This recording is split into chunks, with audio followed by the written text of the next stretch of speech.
आधी रात में माँ की नींद खुल गई थी और बेटे को बहू के कमरे की बजाय अपने बिस्तर पर बच्चों की तरह आड़ा तिरछा लेटा हुआ पाकर आज फिर उसका दिल आशंकाओं से भर उठा था। बेटे के सर के नीचे एक तकिया लगा। उसके माथे को सहलाते हुए वह धीरे से बुदबुदाई, अब तो कुछ परेशान सा रहता है। नहीं माँ। शायद माँ के स्पर्श से बेटे की कच्ची नींद भी खुल गई थी और वह करवटें लेकर माँ के करीब आ गया था। पिछले महीने पति के गुजर जाने के बाद अब उसे भी गहरी नींद कहाँ आती थी। रात तो यूं ही आंखें मूंद हल्की झपकियों में ही कर रही थी। ऊपर से बेटे की यह बेचैनी। आजकल जाने कब तो मेरे बिस्तर पर आकर सो जाता है। बहू से नाराज़ है क्या? नहीं माँ। किसी अबोध की तरह माँ से लिपटने की कोशिश करता इस सवाल को भी वह टाल गया। माँ ने वहीं बिस्तर पे सटे मेज़ पर रखे तांबे के लोटे से एक घूंट पानी पीकर लोटा वापस मेज़ पर रख दिया था और बिस्तर पर लेटने के बजाय एक तकिया का सहारा ले दीवार से अपनी पीठ टिका बैठ गई थी। फिर क्या बात है बेटा? कुछ भी नहीं माँ। माँ की गोद को छोटे बच्चे की तरह बाहों में भरने की कोशिश करता वह उसके हर सवाल को खारिज कर गया था। बेटा बता ना, तेरी बेचैनी देख मेरा दिल घबराता है। उसने बेटे का सर अपनी गोद में रख लिया था। माँ की घबराहट महसूस कर बेटे ने अब खुद सोने या माँ के सो जाने का इंतज़ार करना छोड़ पीठ के बल लेट माँ के दोनों हाथ अपने हाथों में ले अपने सीने पर रख लिया था। माँ, आपको याद है जब मैं बड़ा हो रहा था पापा जी ने मेरा कमरा अलग कर दिया था। अपने लिए अलग कमरे की ज़िद भी तो तूने ही की थी ना? माँ ने उसे याद दिलाया था।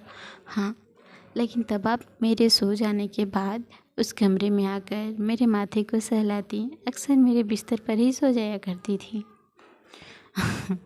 और सुबह मुझे अपने बिस्तर पर पाकर तू अक्सर मुझे ये सवाल पूछा करता था, याद है? सोई गहरी रात में माँ बेटे भूली बिसरी बातें याद कर रहे थे। अच्छा तो बता, क्या पूछता था? सुबह की कही कितनी भी बातों को शाम तक भूल जाने वाले बेटे को वर्षों पुरानी वह बात कहाँ याद होगी, यह सोच माँ मुस्कुराई थी।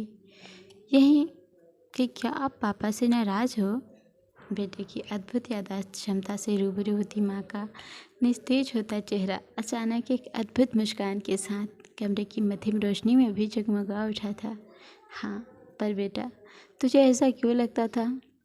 आज वर्षों बाद शायद माँ भी शिद्दत से बेटे के मन की उस बात को जान लेना चाहती थी जिसे जानने की फुर्सत उसे आज से पहले कभी नहीं मिली।